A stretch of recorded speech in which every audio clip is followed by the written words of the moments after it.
It seems like you don't mind introducing good people to good people and spreading the wealth. I don't hold a monopoly to anyone. I'm very thankful if somebody sends ILG business from a conversation I had with them or from a meeting I had with them. But you can't keep your lead sources private in today's day and age. Thank you so much, man. You're welcome. You can't keep your lead sources private. I mean, look, I'm active on social media. People know who I talk to. If I talk to you in a group chat or in a public forum, people know I talk to you. Mm-hmm. What's the use in hiding my relationship with you? Mm-hmm. Quite the opposite. Bring everyone you work with together, Mm-hmm. and say, hey, you're a public adjuster. You're a public adjuster. With the trends now from DFS about appraisal work, it's going to be a little difficult to just have a roofer do an appraisal. Mm-hmm. Now you're going to need somebody who's licensed. They should be an IA or a PA. I mean, that's the rumblings from the DFS right now, that things are going to change. Well, get ahead of the curve. Meet other public adjusters in your market. Build a Rolodex, people you can count on, rely on. I think it's a great thing.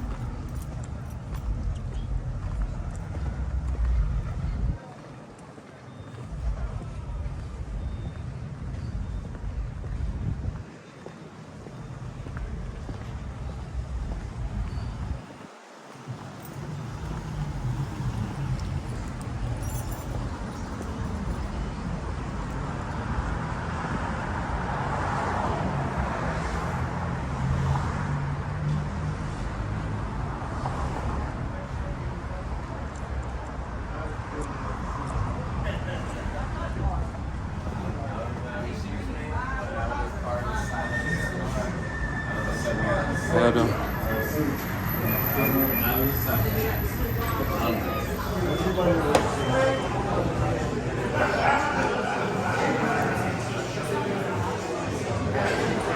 All right. Hey, please tell people who you are and what do you do. So I'm Marat Filler. I work for Insurance Litigation Group as the Director of Field Operations, and I handle field work for a property damage law firm. Field work. You mean like you got like a sling blade? No. So we handle, my department, I'm not alone, there's other people in it, re-inspections, engineering inspections, sign-ups, sometimes the public adjuster or the roofer refers a client to us, but the client wants some FaceTime. They don't want to sign documents electronically. They want to actually speak to a live person. So we'll come to their house, explain things, and sign them up. All right, so you're a closer, sounds like. Possibly. All right, so how did you get into that line? Because I've known you for a while now, more so virtually. Now we got to meet in person. How does one get into that type of work to where they, pretty much out and about doing what they need to do to close the deal? So years ago, after Hurricane Wilma, I moved down to Florida, and I was working for a general contractor, estimating. Mm-hmm. And at the time, there were so many public adjusters and lots of claims. It was a few years after the 4 storms in 1 year hit Florida. Uh-huh. So there was a plethora of public adjusters. Uh-huh. We're at a Jack today, but we can get rum, Rum and Coke. Rum and Coke? Sure, thank you. And that's the beautiful thing about being live on the Entreprenudist podcast. Things happen. Absolutely. All right, so you say you where So were I you? was working for a general contractor. I moved down from New York. I was writing estimates, what some would call nowadays lump sum estimates, not cost plus. There weren't exactimate estimates. It was, your roof is this much per square, like it or not, here's the price. Mm-hmm. And then I was approached by public adjusters to assist them, and I had to learn exactimate. I did that for a few years, and that's how I got my foot in the door in this industry. That public adjuster became an attorney. Okay. So when I came back to work for him, he was now an attorney. So it was an easy transition. Very. Right? Very. Because is there no difference between an attorney's office and a public adjuster's office? Oh man, there's a ton of difference. I mean, heaven and earth. But I knew the characters. I knew how to work well with the owner of our firm. I knew what he would expect if he communicated clearly with me. There was definitely a learning curve. I wasn't working for a public adjuster anymore. Everything had to be by the book. It's a law firm now. will handle communications and negotiations. So I don't even have to do that. I don't talk to almost anyone from the insurance company. I'm just eyes and ears for a group of lawyers. Absolutely. So the transition was easy for me because I knew the owner of the firm and what he wanted of me. But it's definitely a different playing field. And that's one way that I had explained, because sometimes I do expert work for attorneys, right? And the way I said it is, your attorney has some nice shoes. I'm the reason they don't get dirty. You know what I mean? Yes. I like to buy nice shoes as well, but mine get dirty plenty, yes. Okay, so what's the reason you're in Jacksonville, man? So we have some public adjusters and contractors we work with already, but then recently there were some conventions that we met more people, and it's great to just have FaceTime with people you work with or anticipate to work with.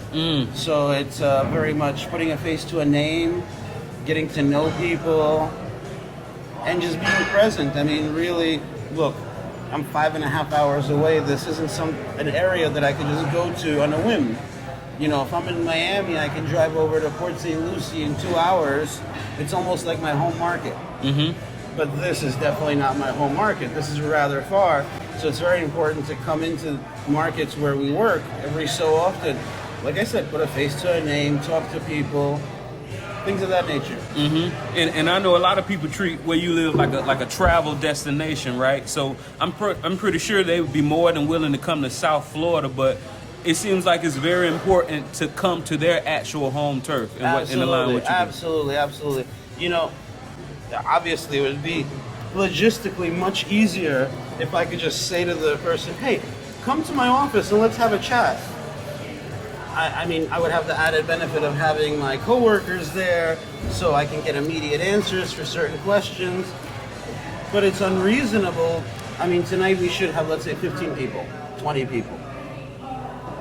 Logistically, get 15, 20 people from Jacksonville to Miami, that's not realistic. And also, it allows the people that we work with to work amongst each other. If a public adjuster needs a disinterested appraiser, and they want to know that that person is knowledgeable and knows policy and knows damage, well, hey, here, meet 5, 6 other public adjusters who may need a disinterested appraiser in you, and you need a disinterested appraiser in them. So there's an added benefit in creating organic community. So this isn't a conference, this isn't something that's been advertised to the public. This is a get-together of people that I have a common bond with, and I feel like they can all benefit from working with each other. So that's one of the other good things about doing events like this. It seems like you don't mind introducing good people to good people and spreading the wealth. I don't hold the monopoly to anyone. I'm very thankful if somebody sends ILG business from a conversation I had with them or from a meeting I had with them, but you can't keep your lead sources private in today's day and age. Thank you so much, ma'am. You're welcome. You can't keep your lead sources private. I mean, look, I'm active on social media. People know who I talk to. If I talk to you in a group chat or in a public forum, people know I talk to you. What's the use in hiding my relationship with you? Quite the opposite. Bring everyone you work with together, and say, hey, you're a public adjuster. You're a public adjuster. With the trends now from DFS about appraisal work, it's going to be a little difficult to just have a roofer do an appraisal. Now you're going to need somebody who's licensed. They should be an IA or a PA. I mean, that's the rumblings from the DFS right now that things are going to change. Well, get ahead of the curve. Meet other public adjusters in your market.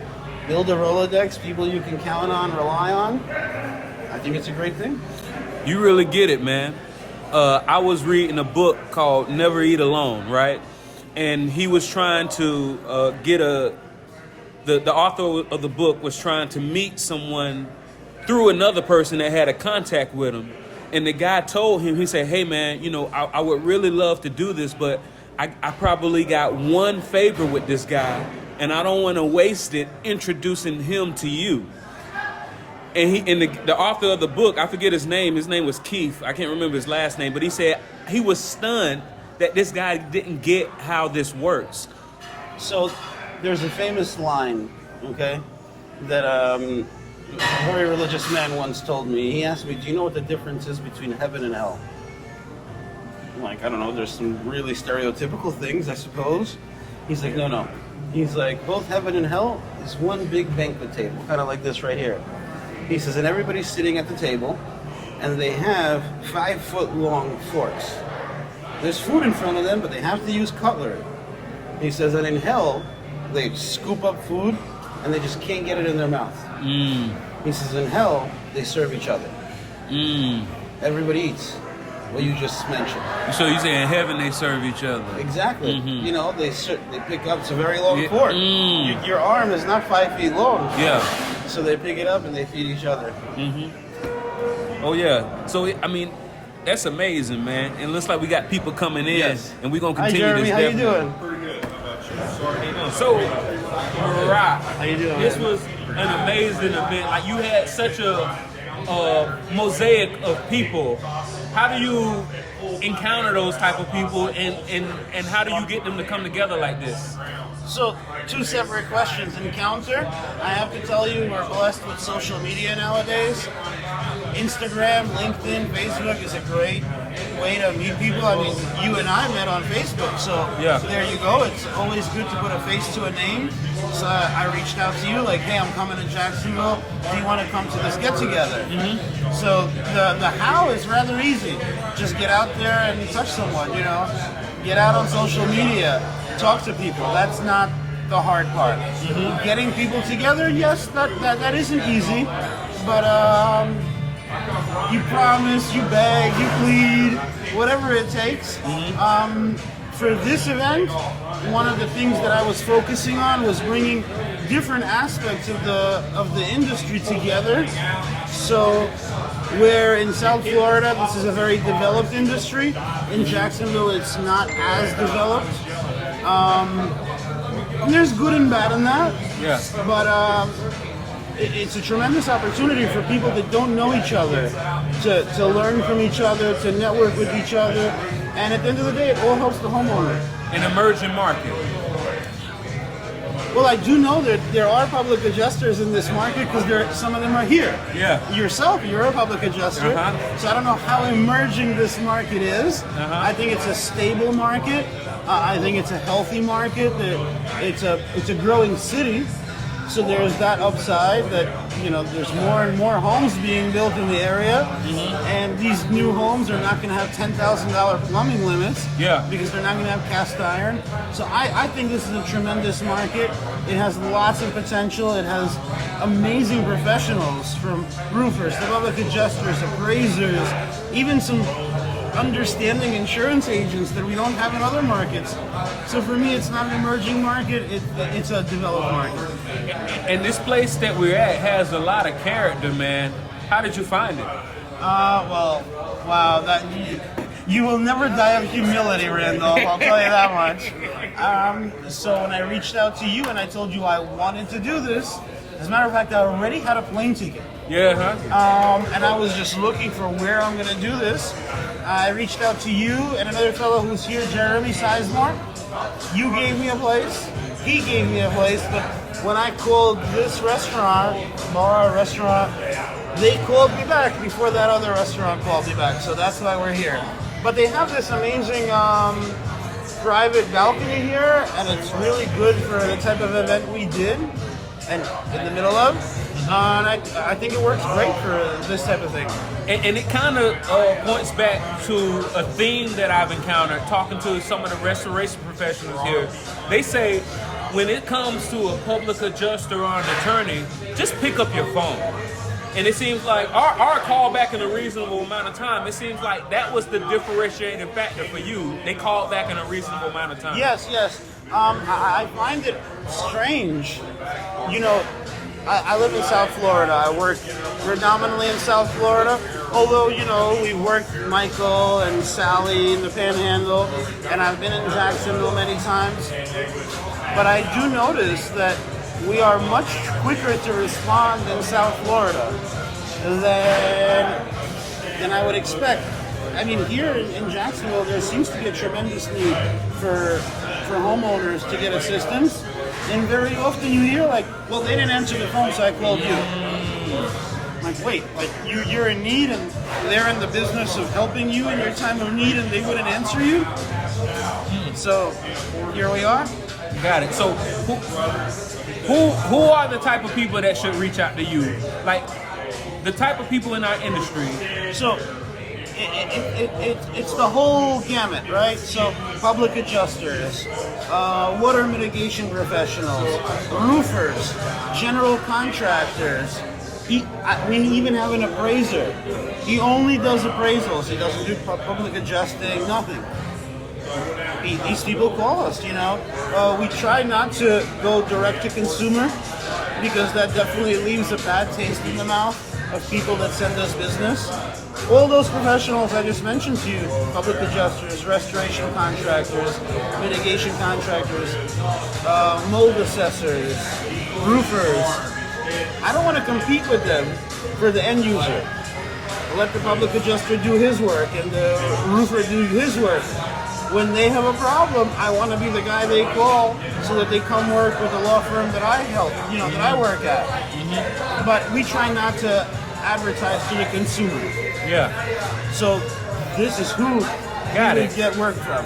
Oh yeah, so it seems like you go ahead and give free value, and if they so happen to come back and do business with you, hey, it is what it is. Yeah, so I think But the value isn't contingent. the value add is tremendous.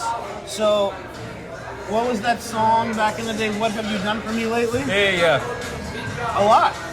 You call with the question, I answer. You need a mitigation company in your market, I'll help you.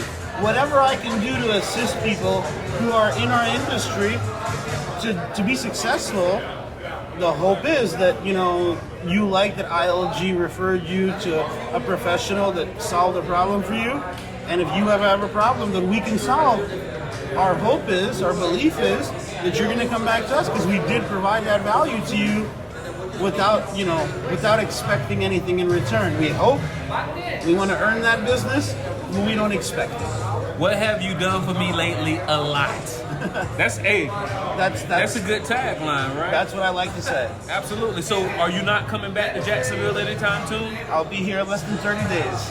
Really? Yes, sir. Okay, got it. So if somebody wanted to know your event schedule, how should they find out? Well, number one, you're extremely accessible, and I communicate with you. So yourself, myself, just reach out.